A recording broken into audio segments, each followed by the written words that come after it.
आपका नाम? मैं दीपक राज दुबे हूँ और ये आज हमारे बहुत सारे साथी यहाँ पे आज अनिश्चित हड़ताल पर बैठे हुए हैं। आज एक दिवसीय सामूहिक अवकाश लिया हुआ है हम लोगों ने।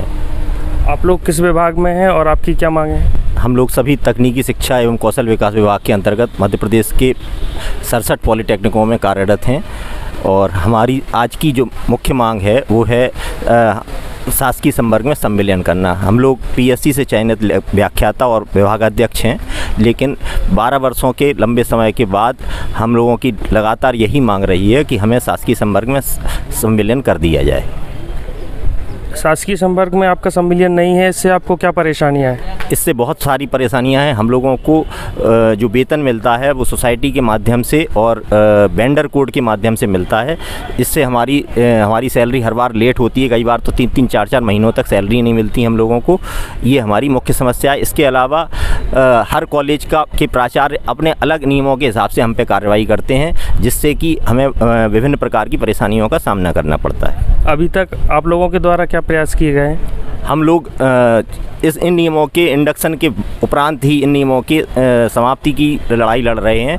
पहले हम लोगों को ना तो हमारे महिला साथियों को मातृत्व अवकाश नहीं मिलता था, पितृत्व अवकाश नहीं मिलता था। शासकीय संवर्ग के जो भी नियम थे वो हम पे लागू नहीं होते थे। हमको हर कार्य के लिए अलग से आदेश जारी करवाना पड़ते थे। प्राचार्य इन नियमों की अलग अलग व्याख्या करते हैं। हर कॉलेज का प्राचार्य इन नियमों की अपने तरह से व्याख्या करके हम लोगों को गवर्न करता है। जबकि हम पीएससी से चयनित होने के बाद भी, पीएससी चूँकि संवैधानिक संस्था है और वो लोक सेवकों की भर्ती करती है, उसके बावजूद भी हमको सोसाइटी के अंतर्गत डाला हुआ है। हम लोगों को के साथ प्राइवेट कर्मचारियों की तरह से व्यवहार किया जाता है।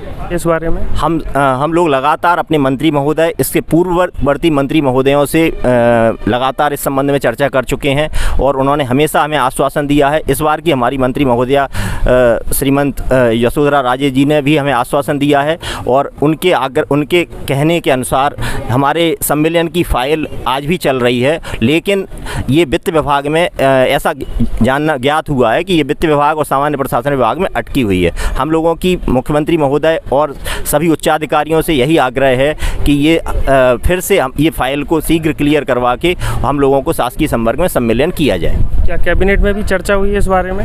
इस बारे में हम लोगों ने पूरे मध्य प्रदेश के सभी मंत्रियों को ज्ञापन दिया हुआ है और इसका कैबिनेट नोट भी तैयार है। और सबसे मुख्य बात ये है कि हम लोगों को सैलरी मिल रही है, हम ऐसा नहीं कह रहे हैं कि नहीं मिल रही है, लेकिन और इस शासकीय सम्मेलन से शासन पर कोई भी अतिरिक्त वित्तीय भार आने की संभावना नहीं है। कोई वित्तीय भार इससे शासन को आने वाला ही नहीं है। फिर भी हम लोगों की फाइल चलाने में हम लोगों को शासकीय संवर्ग में सम्मिलन किए जाने पर विलंब किया जा रहा है। मुख्यमंत्री महोदय से अनुरोध है कि सभी की सुन रहे हैं, इस समय हमारी भी सुने और हम लोगों को शीघ्र शासकीय संवर्ग में सम्मिलन किया जाए। तकनीकी शिक्षक संघ के आह्वान पर आज हम लोग एक दिन की सांकेतिक हड़ताल के लिए या इस संस्था में उपस्थित हुए हैं और हमारी विगत 15-16 वर्षों से जो मांग है वो आज तक शासन द्वारा पूरी नहीं की गई है, इसलिए हम लोग आज यहाँ पर इकट्ठा हुए हैं।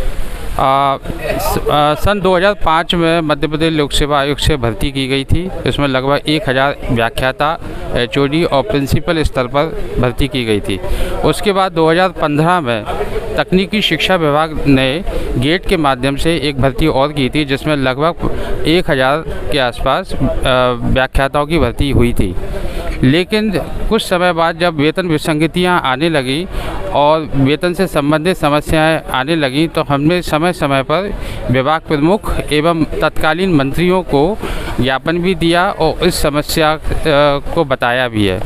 और वेतन विसंगति से लेकर की जो समस्या थी और उसमें हमको ये बताया गया कि आपको सोसाइटी के अंतर्गत रखा गया है, ना कि आप शासकीय संवर्ग के हैं। तो इसके लिए हमने उस समय जो मंत्री थी 2008 में हम लोगों की पहली नियुक्ति हुई थी, तो उस समय अर्चना चिटनिस मैडम थी, उसके बाद लक्ष्मीकांत शर्मा जी थे और उसके बाद दीपक जोशी, बाला बच्चन साहब, उमाशंकर गुप्ता जी और वर्तमान में श्रीमंत यशोधरा राजे सिंधिया मैडम को भी हम अवगत करा चुके हैं हम अपनी समस्याओं से कि अगर शासकीय संवर्ग में हम नहीं हैं तो हमारी वेतन विसंगतियाँ बढ़ती ही जा रही हैं। कई पॉलिटेक्निक कॉलेजों में 6-6 महीने से वेतन नहीं मिला है और हमको वेंडर कोड के माध्यम से वेतन मिलता है और हमारी मांग है, हमारे मतलब संगठन की मांग यह है कि हमको जो वित्त विभाग का जो मद रहती है वेतन की 11 नंबर से हमको प्रदान किया जाए, ना कि 88-85 जो कि पोषण अनुदान के लिए है। तो आपने किस किस तक अपनी बात पहुंचाई है?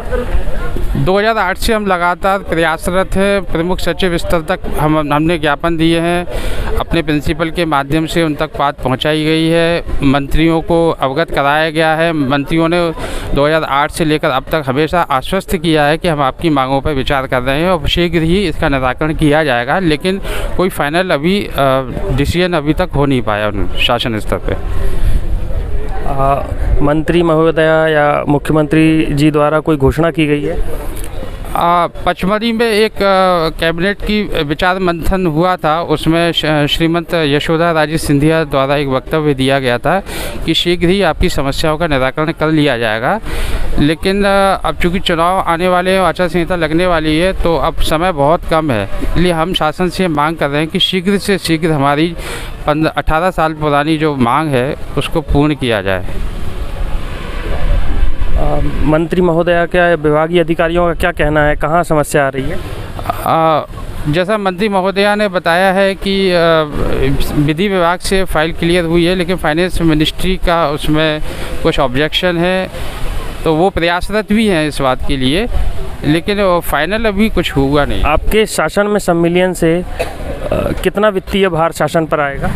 इसकी जानकारी तो अभी नहीं है कि कितना आएगा, लेकिन अभी पूरी सैलरी मिल रही है, विद पे के साथ मिल रही है, महंगाई भत्ते के साथ मिल रही है, इसलिए मुझे नहीं लगता कि इस पर कोई शासन पर कोई अतिरिक्त वित्तीय भार आएगा।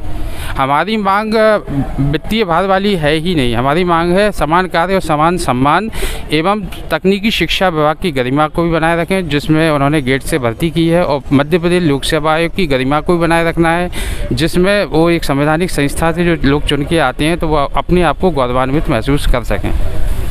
2005 में लोक सेवा आयोग द्वारा विभिन्न पॉलिटेक्निक महाविद्यालयों में व्याख्याताओं और विभागाध्यक्षों की नियुक्ति की गई थी, जो कि भर्ती नियम 2004 के अंतर्गत की गई। भर्ती नियम 2004 के अंतर्गत नियुक्त व्याख्याता और विभागाध्यक्षों को सोसाइटी के अंतर्गत नियुक्त माना गया, जबकि नियुक्ति लोक सेवा आयोग द्वारा की गई थी। आज दिनांक की स्थिति में विगत 15 वर्षों से सभी पॉलिटेक्निक इस मांग कर रहे हैं कि इनका संविलियन शासकीय संवर्ग में कर दिया जाए, क्योंकि सारी सुविधाएं और सारी दायित्व जो है वह शासकीय संवर्ग के समान हैं।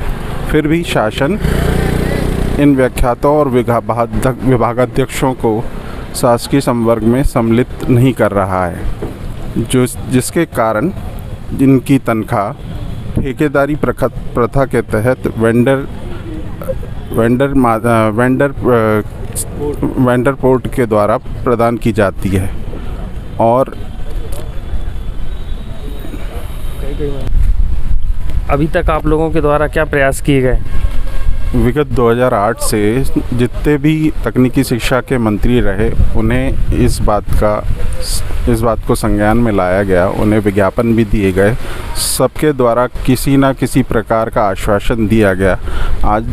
आज वर्तमान में भी माननीय मंत्री महोदया यशोधरा राजे सिंधिया द्वारा भी भर्ती नियम 2004 को ख़त्म करते हुए शासकीय संवर्ग में मर्ज करने की बात कही गई थी। पिछले पचमढ़ी में माननीय मुख्यमंत्री द्वारा भी घोषणा की गई थी कि भर्ती नियम 2004 को समाप्त करते हुए सभी व्याख्याताओं को शासकीय संवर्ग में मर्ज किया जाएगा। विभाग के अधिकारियों द्वारा क्या बताया गया है कि क्या स्थिति है संविलियन की? विभाग के जो अधिकारी वर्ग हैं वो उनका कहना है कि फ़ाइल पूरी तरह से तैयार है, सिर्फ कैबिनेट में रखी जानी है, जिसके लिए वित्त विभाग और सामान्य विभाग प्रशासन विभाग की अनुमति चाहिए। बस ये 2 विभाग द्वारा अनुमोदन प्रदान किया जाना है, जिसके पश्चात फाइल कैबिनेट में रख दी जाएगी, जिसके लिए ये सभी व्याख्यातागण और विभागाध्यक्ष आज एक दिन की सांकेतिक हड़ताल कर रहे हैं, ताकि जो फाइल में गति आए और वो कैबिनेट में रखी जा सके। क्या शासन पर कोई अतिरिक्त भार आएगा आपके संविलियन से?